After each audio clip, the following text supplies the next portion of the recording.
Due point आणि humidity ही चॅप्टरमधले महत्त्वाचे point आहेत पहा, ड्यू पॉईंट आणि ह्युमिडिटी. मग याच्यामध्ये पहा आपल्याला काय पाहायचं आहे, ड्यू पॉईंट म्हणजे काय, ह्युमिडिटी म्हणजे काय असतं. त्याच्यानंतर दोन महत्त्वाचे कन्सेप्ट आहेत, सॅच्युरेटेड एअर म्हणजे काय आणि अनसॅच्युरेटेड एअर म्हणजे काय. आता याच्यावरून आपल्याला पर्सेंटेज रिलेटिव्ह ह्युमिडिटी काय करता येते, कॅल्क्युलेट करता येते. मग सुरुवातीला काय पाहू आपण, एक एक पॉईंट पाहूया. सुरुवातीला ह्युमिडिटी म्हणजे काय ते पाहूया. आता ह्युमिडिटी म्हणजे काय हे पाहण्यासाठी तुम्हाला माहिती आहे की अर्थचा 71% जो पोर्शन आहे तो कशाने कवर्ड झालेला आहे, वॉटरने कव्हर झालेला आहे. अर्थचा 71% जो सरफेस आहे तो कशाने कवर्ड आहे, वॉटरने कवर्ड आहे. आता या वॉटरचं कंटिन्युअस काय चालू असतं, इव्हॅपोरेशन चालू असतं, बाष्पीभवन म्हणतो आपण त्याला, इव्हॅपोरेशन चालू असतं. आता या इव्हॅपोरेशनमुळे वॉटर व्हेपर तयार होतात पहा, आणि या वॉटर व्हेपर ज्या आहेत त्या ॲटमॉस्फिअरमध्ये मिक्स होतात. आपल्याला माहिती आहे अर्थच्या सरफेसच्या वरती ॲटमॉस्फिअरचा एक लेअर आहे, म्हणजे एअर आहे थोडक्यात, आपण असं अज्युम करूया. त्या एअरमध्ये काय होतात, या वॉटर व्हेपर काय होतात, मिक्स होतात. आता लक्षात घ्या, वॉटर व्हेपर या ज्या मिक्स झालेल्या आहेत या आपल्याला मदत करतात कशासाठी, डेली वेदर प्रेडिक्ट करण्यासाठी. आपण हवामान म्हणतो त्या हवामानाचा अंदाज करण्यासाठी आपल्याला काय करतात, या मदत करतात. या वॉटर व्हेपर ज्या एअरमध्ये प्रेझेन्स असतात त्या एअरला काय करतात, मॉइस्ट करतात, दमट म्हणतो आपण मराठीतनं त्याला. एअरला काय करतात, मॉइस्ट करतात पहा. आणि हे जे मॉइश्चर आहे ॲटमॉस्फिअरमधलं यालाच काय म्हणतो आपण, ह्युमिडिटी असं म्हणतो. पहिला पॉईंट काय पाहिला आपण, ह्युमिडिटी. लक्षात ठेवा ह्युमिडिटी म्हणजे काय की अर्थच्या सरफेसवरती 71% वॉटर आहे. आता या वॉटरचं सनलाईटमुळे कंटिन्युअसली इव्हॅपोरेशन चालू असतं, म्हणजे बाष्पीभवन चालू असतं, त्याची पाण्याची वाफ तयार होते. आणि ही जी पाण्याची वाफ आहे, वॉटर व्हेपर आहे, ती एअरमध्ये मिक्स होते आणि एअरला काय बनवते, मॉइस्ट बनवते. मग एअरमध्ये किती मॉइश्चर प्रेझेंट आहे, एअरमध्ये म्हणा किंवा ॲटमॉस्फिअरमध्ये म्हणा, the moisture in the atmosphere is called as a humidity. म्हणजे ॲटमॉस्फिअरमध्ये किती मॉइश्चर आहे, किती वॉटर व्हेपर प्रेझेंट आहे, यालाच काय म्हणायचं, ह्युमिडिटी म्हणायचं. हा झाला फर्स्ट पॉईंट, ह्युमिडिटी. त्याच्यानंतर पहा, आता ह्युमिडिटी पाहिल्याच्या नंतर जर आपण काय घेतलं, आपल्याला ह्या जर क्वांटिटी मेजर करायचे असतील, काही क्वांटिटी मेजर करण्यासाठी आपल्याला काय करावं लागतं, स्पेसिफिक एरियामधलेच क्वांटिटी मेजर करतो. मग जर काय घेतलं आपण, एका व्हॉल्यूमची एअर घेतली. आता व्हॉल्यूम 3 डायमेन्शनल असतो. आपण एक बॉक्स घेऊया, सपोज असं अजून घेऊया, एक बॉक्स आहे, या बॉक्समध्ये काय एअर आहे. आता या एअरचं एक स्पेसिफिक टेम्परेचर आहे असं आपण अज्युम करूया. स्पेसिफिक टेम्परेचर आहे किती घेऊया, 40 डिग्री सेल्सिअस टेम्परेचरची एअर आहे. आपण घेतलं एक व्हॉल्यूमची एअर. आता या व्हॉल्यूमच्या एअरमध्ये एका टेम्परेचरला किती वॉटर व्हेपर होल्ड करतील याची एक कॅपॅसिटी असते. फॉर एक्झाम्पल पहा, मी जर काय केलं, जर तुम्ही वॉटर बॉटलचा एक बॉक्स घेतला, आता फक्त एक्झाम्पलसाठी घेऊया, या बॉक्सची एक कॅपॅसिटी असते किती वॉटर बॉटल होल्ड करून ठेवणार आहे. म्हणजे फॉर एक्झाम्पल हा जर बॉक्स घेतलेला आहे, याच्यामध्ये 6 वॉटर बॉटल बसतात असं आपण अज्युम करूया. 6 म्हणजे याची एक कॅपॅसिटी आहे, सर्टन कॅपॅसिटी असते, तेवढ्याच वॉटर बॉटल हा होल्ड करू शकतो. तसंच आपण गिव्हन व्हॉल्यूमची जर एअर घेतली तर एका डेफिनाईट टेम्परेचरला याच्यामध्ये किती वॉटर व्हेपर स्टोअर करू शकतं याची एक काय असते, कॅपॅसिटी असते, फिक्स कॅपॅसिटी असते. आणि ते आपण काय करतो, मास मेजर करतो, म्हणजे ती ग्रॅममध्ये असते. लक्षात ठेवा, ग्रॅम असेल, किलोग्रॅममध्ये असेल. जर आपण इथं एक्झाम्पल घेतलं तर जर आपण 40 डिग्री सेल्सिअस टेम्परेचरची एअर घेतली, एक स्पेसिफिक व्हॉल्यूमची एअर घेतली ज्याचं टेम्परेचर किती आहे, 40 डिग्री सेल्सिअस, तर त्या टेम्परेचरला ती एअर 49 ग्रॅम ऑफ वॉटर काय करू शकते, स्टोअर करू शकते. म्हणजे ही झाली 40 डिग्री सेल्सिअसला त्या एअरची वॉटर व्हेपर होल्ड करून ठेवण्याची कॅपॅसिटी. पॉईंट लक्षात घ्या व्यवस्थित. जर आपण स्पेसिफिक व्हॉल्यूमची एअर घेतली तर त्या स्पेसिफिक व्हॉल्यूमच्या एअरची एक कॅपॅसिटी असते, सर्टन टेम्परेचरला एक वॉटर व्हेपर होल्ड करून ठेवण्याची. एक म्हणजे एक स्पेसिफिक ग्रॅम किंवा किलोग्रॅम वॉटर व्हेपर, ग्रॅमच असतात, किलोग्रॅम नसतं, ग्रॅम वॉटर व्हेपर होल्ड करून ठेवण्याची. लक्षात घ्या, जसजसं टेम्परेचर वाढत जातं, जसजसं टेम्परेचर वाढत जातं, टेम्परेचर जर आपण इन्क्रीज केलं तर ही वॉटर व्हेपर होल्ड करून ठेवण्याची जी कॅपॅसिटी आहे ती सुद्धा काय होणार आहे, वाढत जाणार आहे, इन्क्रीज होणार आहे. आणि जसजसं आपण टेम्परेचर कमी करत गेलो तसतसं वॉटर व्हेपर होल्ड करून ठेवण्याची कॅपॅसिटी सुद्धा काय होते, कमी होते. पॉईंट इथपर्यंत क्लिअर झाला असेल. आता नेक्स्ट पहा, जर आपण काय घेतलं, आता सेम हेच एक्झाम्पल घेतो मी, एक युनिट व्हॉल्यूमचे काय घेतलं मी, एअर घेतलं, 1 मीटर क्यूब. युनिट व्हॉल्यूम म्हणजे काय, 1 मीटर क्यूब, म्हणजे असा एक क्यूब घेतला ज्याच्या सगळ्या साईड 1 मीटर एवढे आहेत. या युनिटचं मी काय घेतलं, एक एअर घेतलं. आता या एअरचं टेम्परेचर किती आहे, 40 डिग्री सेल्सिअस. व्यवस्थित समजून घ्या, 40 डिग्री सेल्सिअस आहे. आता आपल्याला माहिती आहे 40 डिग्री सेल्सिअस एअरचं जर टेम्परेचर असेल तर ते एअर किती वॉटर व्हेपर होल्ड करून ठेवू शकतं, 49 ग्रॅम. पण आता सध्या स्थितीमध्ये या एअरमध्ये फक्त 40 ग्रॅम एवढंच काय वॉटर व्हेपर आहे.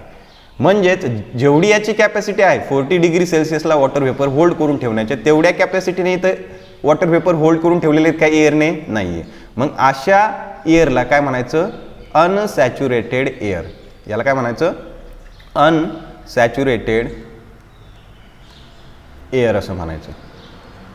म्हणजेच आता बॉटल ज्या होत्या, पाण्याच्या बॉटलचे एक्झाम्पल घेऊ. आपल्याला माहिती आहे पाण्याच्या बॉटलच्या बॉक्सची कॅपॅसिटी किती आहे? 6 बॉटलची. पण याच्यामध्ये जर आपण किती 4च बॉटल टाकल्या म्हणजे हे काय असणार आहे? अनसॅच्युरेटेड असणार आहे. आणि जर फुल कॅपॅसिटीने म्हणजे जर आपण काय घेतलं? स्पेसिफिक व्हॉल्यूमची एअर घेतली, गिवन टेम्परेचरला त्याची जेवढी कॅपॅसिटी आहे तेवढंच जर काय असेल वॉटर व्हेपर प्रेझेंट असेल, म्हणजे 40 डिग्री सेल्सिअसला जर त्या एअरमध्ये 49 ग्रॅम काय असेल वॉटर व्हेपर प्रेझेंट असेल, म्हणजे त्याच्या फुल कॅपॅसिटीने त्याने काय केलं? वॉटर व्हेपर होल्ड करून ठेवले. अशा एअरला काय म्हणायचं? Saturated air. याला काय म्हणायचं? Saturated air. म्हणजे तुमच्या लक्षात असं आलं असेल की जेवढी कॅपॅसिटी आहे तेवढा जर बॉक्स आपण भरला तर त्याला सॅच्युरेटेड म्हणायचं, त्याच्यामध्ये जर कमी असेल तर त्याला अनसॅच्युरेटेड. तसंच काय कॅपॅसिटी असते एअरची वॉटर व्हेपर होल्ड करून ठेवण्याची, तेवढ्या कॅपॅसिटीने त्याने जर वॉटर व्हेपर होल्ड करून ठेवल्या म्हणजे 40 डिग्री सेल्सिअसला 49 ग्रॅम वॉटर व्हेपर होल्ड करून ठेवण्याची कॅपॅसिटी असते आणि तेवढी जर वॉटर व्हेपर जर त्याने होल्ड करून ठेवली तर याला म्हणायचं सॅच्युरेटेड एअर. जर 40 डिग्री सेल्सिअसला 49 ग्रॅमपेक्षा जर कमी वॉटर व्हेपर 48 जरी असेल ना तरी आपण याला काय म्हणणार? Unsaturated air. आता दोन्ही पॉईंट क्लिअर झालेले असतील. आता लक्षात घ्या, जर आपण काय केलं? सॅच्युरेटेड आणि अनसॅच्युरेटेड एअरमधलं काय पाहिलं? रिलेशन पाहिलं. आता पहा आपण काय घेतलं? एक स्पेसिफिक व्हॉल्यूमची काय घेतली? एअर घेतली. स्पेसिफिक व्हॉल्यूमची आता जसं आपण सॅच्युरेटेड अनसॅच्युरेटेड एअरचं कन्सेप्ट क्लिअर करताना जसं घेतलं तसंच एका स्पेसिफिक व्हॉल्यूमची काय घेतली? एअर घेतली. आता या एअरचं टेम्परेचर 50 डिग्री सेल्सिअस आहे असं आपण अजूम करूया. 50 डिग्री सेल्सिअस आणि याच्यामध्ये 49 ग्रॅम एवढं वॉटर व्हेपर आहे असं आपण अजूम करूया.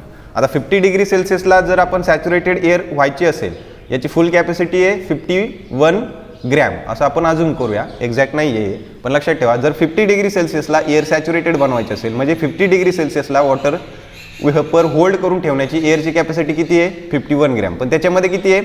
49 ग्रॅम एवढं काय वॉटर व्हेपर आहे असं आपण अजूम करूया. आता काय झालं? आपण या एअरचं टेम्परेचर कमी करत गेलो म्हणजे 50 डिग्री सेल्सिअसवरनं 49 डिग्री सेल्सिअस, 49 वरून किती डिग्री सेल्सिअस? 48 डिग्री सेल्सिअस, त्याच्यानंतर 47 डिग्री सेल्सिअस, असं करत करत आपण आलो 41 डिग्री सेल्सिअसपर्यंत. आता लक्षात घ्या, तुम्हाला मी सांगितलं की जर आपण एअरचं टेम्परेचर कमी केलं तर वॉटर व्हेपर होल्ड करून ठेवण्याची कॅपॅसिटी सुद्धा काय होते? कमी होत चालते. आता आपल्याला एक्झॅक्ट व्हॅल्यू माहिती आहे 40 डिग्री सेल्सिअसला. 40 डिग्री सेल्सिअसला किती वॉटर व्हेपर होल्ड करून ठेवण्याची कॅपॅसिटी आहे? 49 ग्रॅम. मग जर आता हे जे वॉटर आहे हे जे एअर आहे, एअरचं टेम्परेचर 41 डिग्री सेल्सिअस पर्यंत होतोपर्यंत ही काय होती? अनसॅच्युरेटेड एअर होती. कोणती होती? Unsaturated air. कारण 41 डिग्री सेल्सिअसला जे वॉटर व्हेपर होल्ड करायचं असेल ते 49 ग्रॅमपेक्षा जास्त असेल. पण जर आता काय केलं आपण? 41 डिग्रीपासून जर टेम्परेचर काय केलं? 40 डिग्री सेल्सिअस केलं. तर आपल्याला माहिती आहे ज्यावेळेस एअरचं टेम्परेचर 40 डिग्री सेल्सिअस असते त्यावेळेस त्याची वॉटर व्हेपर होल्ड करून ठेवण्याची कॅपॅसिटी किती असते? 49 ग्रॅम. मग आता आपल्या एअरमध्ये किती वॉटर व्हेपर आहे? 49 ग्रॅम. म्हणजे लक्षात घ्या, सुरुवातीला आपण कोणती? अनसॅच्युरेटेड एअर घेतली होती. कोणती? Unsaturated air. त्या अनसॅच्युरेटेड एअरचं कन्व्हर्जन कशामध्ये झालं? सॅच्युरेटेड एअरमध्ये. मग ज्या टेम्परेचरला अनसॅच्युरेटेड एअरचं कन्व्हर्जन सॅच्युरेटेड एअरमध्ये होतं ते जे टेम्परेचर आहे त्या टेम्परेचरला म्हणायचं ड्यू पॉईंट टेम्परेचर. पॉईंट लक्षात घ्या, अनसॅच्युरेटेड एअरचं कन्व्हर्जन ज्या टेम्परेचरला सॅच्युरेटेड एअरमध्ये होतं त्याला काय म्हणायचं? ड्यू पॉईंट टेम्परेचर असं म्हणायचं. आता हे जे ड्यू पॉईंट टेम्परेचर आहे याच्या खाली जर टेम्परेचर गेलं म्हणजे 40 डिग्रीपेक्षा जर खाली टेम्परेचर गेलं तर आपल्याला माहिती आहे की जो एक्स्ट्रा वॉटर व्हेपर आहे म्हणजे सपोज 1 ग्रॅम जर एक्स्ट्रा वॉटर व्हेपर असेल लिमिटपेक्षा तर त्या 1 ग्रॅम वॉटर व्हेपरचं रूपांतर वॉटर ड्रॉपलेटमध्ये होतं. आणि त्याच्यामुळे सकाळ सकाळ आपल्याला पहा आपण दुई म्हणतो, दवबिंदू म्हणतो, ते म्हणजे तयार होताना दिसतात. आता हा झाला कोणता पॉईंट? Due point temperature. आता आपण जाऊया ह्युमिडिटीकडे. आता पहा, जर आपल्याला काय करायचं असेल वॉटर व्हेपर कंटेंट मेजर करायचं असेल एअरमधलं तर त्यासाठी आपण एक फिजिकल क्वांटिटी यूज करतो, त्याला काय म्हणतो आपण? ॲब्सोल्यूट ह्युमिडिटी असं म्हणतो. काय म्हणायचं? ॲब्सोल्यूट ह्युमिडिटी असं म्हणायचं. म्हणजे काय? The mass of a vapour present in a unit volume of a air is called absolute humidity. Unit व्हॉल्यूमचं जर तुम्ही काय घेतलं, एअर घेतलं, युनिट व्हॉल्यूमचं जर एअर म्हणजे ते किती मीटर क्यूब व्हॉल्यूमचं काय घेतलं, एअर घेतलं, त्याच्यामध्ये किती वॉटर व्हेपर प्रेझेंट आहे त्याला काय म्हणायचं, ॲब्सोल्यूट ह्युमिडिटी असं म्हणायचं. आणि ते kg मध्ये मोजतात पहा. म्हणजे आपण इथं कसं सांगितलं मी 49 ग्रॅम, तसं हे ग्रॅममध्ये न मेजर करता किलोग्रॅममध्ये मेजर करतात. वॉटर व्हेपरचं जे कंटेंट आहे ते किलोग्रॅममध्ये मेजर करतात. म्हणजेच ॲब्सोल्यूट ह्युमिडिटीचं जे युनिट आहे ते आहे किलोग्रॅम पर मीटर क्यूब. हे झालं ॲब्सोल्यूट ह्युमिडिटीचं काय युनिट. त्याच्यानंतर पहा, जर आपल्याला काय करायचं असेल, पर्सेंटेज रिलेटिव्ह ह्युमिडिटी कॅल्क्युलेट करायची असेल. ॲब्सोल्यूट ह्युमिडिटी झाली, आता काय करायचं आहे, पर्सेंटेज रिलेटिव्ह ह्युमिडिटी आपल्याला कॅल्क्युलेट करायची. पर्सेंटेज रिलेटिव्ह ह्युमिडिटी कॅल्क्युलेट करण्यासाठी आपल्याला दोन गोष्टी माहिती असणं गरजेचं आहे. सपोज काय दिली तुम्हाला, एका युनिट व्हॉल्यूमची एअर दिली, एका युनिट व्हॉल्यूमची एअर दिली. आता या एअरमध्ये किती वॉटर व्हेपर आहेत, किती वॉटर व्हेपर आहेत हे तुम्हाला माहीत पाहिजेत. आणि ही एअर सॅच्युरेटेड करण्यासाठी, ही एअर सॅच्युरेटेड करण्यासाठी किती वॉटर व्हेपर आपल्याला गरजेचे आहेत, किती अमाऊंट ऑफ म्हणजे ग्रॅम किलोग्रॅममध्ये असेल, किती वॉटर व्हेपर आपल्याला गरजेचं आहे ते माहीत पाहिजेत. मग percentage relative humidity is equal to काय असतं, एक रेशो असतो का. पर्सेंटेज रिलेटिव्ह ह्युमिडिटी म्हणजे काय, रेशो, की आपल्याला दिलेल्या व्हॉल्यूमच्या एअरमध्ये ॲक्च्युअलमध्ये किती वॉटर व्हेपर आहेत, म्हणजे आत्ता त्याच्यामध्ये किती वॉटर व्हेपर काय आहेत प्रेझेंट आहेत, डिवाइड बाय काय करायचं, या एअरला सॅच्युरेटेड करण्यासाठी किती वॉटर व्हेपर आपल्याला गरजेचे आहेत. या दोघांचा रेशो घ्यायचा, मल्टिप्लाय बाय 100 करायचं. ही झाली तुमची पर्सेंटेज रिलेटिव्ह ह्युमिडिटी. आता लक्षात घ्या, जर आपण सॅच्युरेटेड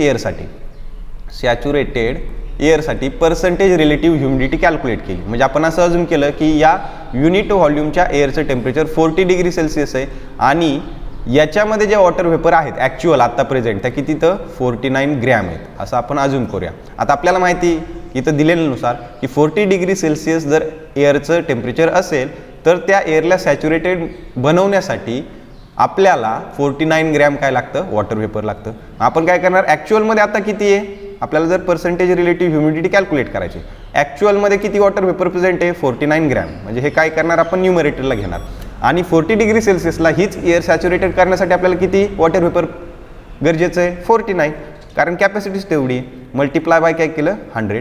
म्हणजे लक्षात घ्या, जर तुम्ही सॅच्युरेटेड एअरची पर्सेंटेज रिलेटिव्ह ह्युमिडिटी कॅल्क्युलेट केली तर ती किती असते, 100% असते. याच्यावरनं एक्झाम्पलवरनं तुमच्या लक्षात येईल. आता एक गोष्ट अजून लक्षात ठेवा, जर 60% पेक्षा रिलेटिव्ह पर्सेंटेज रिलेटिव्ह ह्युमिडिटी 60% पेक्षा जर जास्त असेल तर तुम्हाला जी एअर आहे ते ह्युमिड वाटते, म्हणजे दमट म्हणतो. आणि 60 पेक्षा कमी असेल तर ते कसं वाटतं, ड्राय वाटतं. हे होते पहा कन्सेप्ट, ड्यू पॉईंट आणि ह्युमिडिटी, पर्सेंटेज रिलेटिव्ह ह्युमिडिटी. मी परत एकदा सांगतो. आता सुरुवातीला आपण काय पाहिलं, ह्युमिडिटी पाहिलं, नुसतं ह्युमिडिटी पाहिजे. ॲब्सोल्यूट ह्युमिडिटी कन्सेप्ट वेगळा आहे आणि ह्युमिडिटी म्हणजे काय, एअरमध्ये किंवा ॲटमॉस्फिअरमध्ये किती मॉइश्चर प्रेझेंट आहे याला काय म्हणायचं, ह्युमिडिटी. अंडरलाईन करू आपण. पहा, फर्स्ट डेफिनेशन काय पाहिली, एअरमध्ये किती मॉइश्चर प्रेझेंट आहे याला काय म्हणायचं, ह्युमिडिटी असं म्हणायचं. त्याच्यानंतर मी सांगितलं सॅच्युरेटेड एअर आणि अनसॅच्युरेटेड एअर.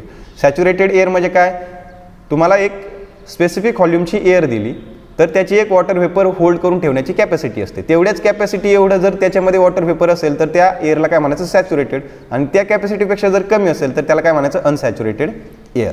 आता सॅच्युरेटेड एअर आणि अनसॅच्युरेटेड एअर पाहिल्याच्या नंतर आपण ड्यू पॉईंट टेम्परेचर पाहिलं. म्हणजे काय, जर आपल्याला अनसॅच्युरेटेड एअर, ज्या टेम्परेचरला अनसॅच्युरेटेड एअर कन्वर्ट होते कशामध्ये, सॅच्युरेटेड एअरमध्ये, त्या टेम्परेचरला काय म्हणायचं, ड्यू पॉईंट टेम्परेचर. म्हणजे दिलेले suppose unsaturated at a certain temperature is taken and is temperature is decrease. मी सांगितलं होतं, टेम्परेचर जर काय केलं आपण कमी केलं तर टेम्परेचर कमी केल्याच्या नंतर वॉटर व्हेपर होल्ड करून ठेवण्याची कॅपॅसिटी सुद्धा कमी होते. आणि एक पॉईंट असा येतो की ते जे अनसॅच्युरेटेड एअर आहे, एक टेम्परेचर असं येतं की त्या अनसॅच्युरेटेड एअरचं रूपांतर कशामध्ये होतं, सॅच्युरेटेड एअरमध्ये होतं. ते जे टेम्परेचर आहे त्याला काय म्हणायचं, ड्यू पॉईंट टेम्परेचर असं म्हणायचं. आता जर आपल्याला काय करायचं असेल, ॲटमॉस्फिअरमधला वॉटर व्हेपर कंटेंट मेजर करायचं असेल तर फक्त आपण ह्युमिडिटी हा कन्सेप्ट वापरत नाही, आपण वापरतो ॲब्सोल्यूट ह्युमिडिटी. ॲब्सोल्यूट ह्युमिडिटी म्हणजे काय, अमाऊंट ऑफ मास, म्हणजे आपण एक स्पेसिफिक व्हॉल्यूमचं काय घेतलं, एअर घेतलं, त्या एअरमध्ये किती amount of mass water vapour आहे त्याला काय म्हणायचं, ॲब्सोल्यूट ह्युमिडिटी असं म्हणायचं. आणि ते ॲब्सोल्यूट ह्युमिडिटी कशामध्ये मेजर करतात, किलोग्रॅम पर मीटर क्यूब. विचारलं तर हे आहे त्याचं युनिट. त्याच्यानंतर पाहिलं आपण percentage relative humidity. Percentage relative humidity कशी कॅल्क्युलेट करायची, तुम्हाला एक स्पेसिफिक व्हॉल्यूमची एअर दिली, त्याच्यामध्ये आत्ता किती प्रेझेंट आहे वॉटर वेपर, डिवाइड बाय काय करायचं, त्याला सॅच्युरेटेड बनवण्यासाठी किती वॉटर वेपर लागतं आणि मल्टिप्लाय बाय 100. ही झाली पर्सेंटेज रिलेटिव्ह ह्युमिडिटी. सगळे पॉईंट मी सोप्या पद्धतीत एक्सप्लेन करून सांगितलेले आहे.